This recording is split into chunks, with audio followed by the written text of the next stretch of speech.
हमारे साथ बातचीत करने के लिए बसपा के सांसद मल्लूक नागर जी। सर, अखिलेश यादव भी कह रहे हैं कि अब एनडीए की तर्ज पर हम पीडीए बनाएंगे। पीडीए ने मतलब पिछड़ा, दलित और अल्पसंख्यक को अपने साथ जोड़कर बीजेपी को हराएंगे।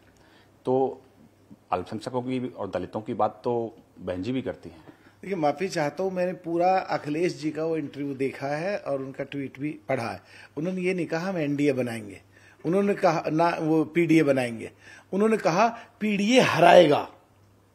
तो मैं इसको ना ऐसे लेता हूं कि पिछड़ों की, दलितों की और अक़लियत समाज के लोगों की जो 68-70 साल कांग्रेस के कार्यकाल में जो शोषण होता रहा, आज कम से कम उसकी चर्चा हो रही है।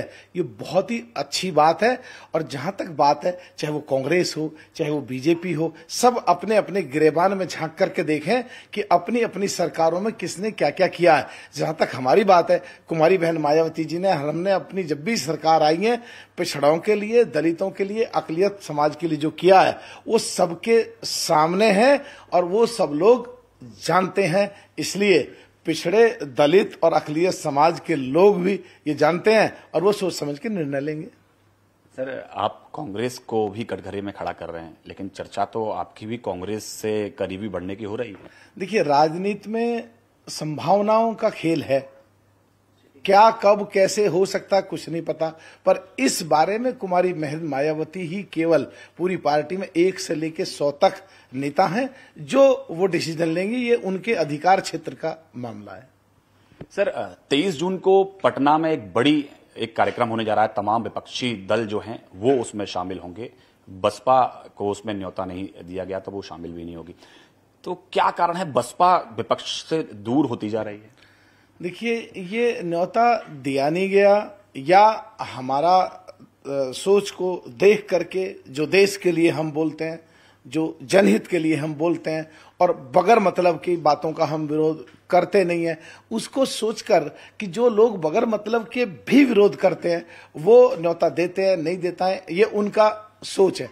जहां तक बात हमारी है, हम हमेशा विपक्ष में रहते हुए देश की संसद में टकरते हैं, जूझते हैं, भिड़ते हैं, लड़ते हैं। ये पार्टियां जब वहां दिखती भी नहीं है। जहां तक बात है, 13.5% वोट हमारा आज भी इंटैक्ट है और लक्ष्य की तरह बीच में खड़ा है।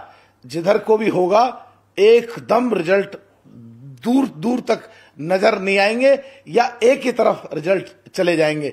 मीटिंग कहीं भी हो जाओ, किधर भी हो जाओ, कोई भी कर ले, आखिर में सबको पहुंचना ही पड़ेगा कि कुमारी बहन मायावती जी के साथ के बगैर कुछ नहीं दिखेगा। तो क्या आपको लगता है कि बिना बसपा के चाहे कोई भी गठबंधन हो वो सफलता हासिल नहीं कर पाएगा?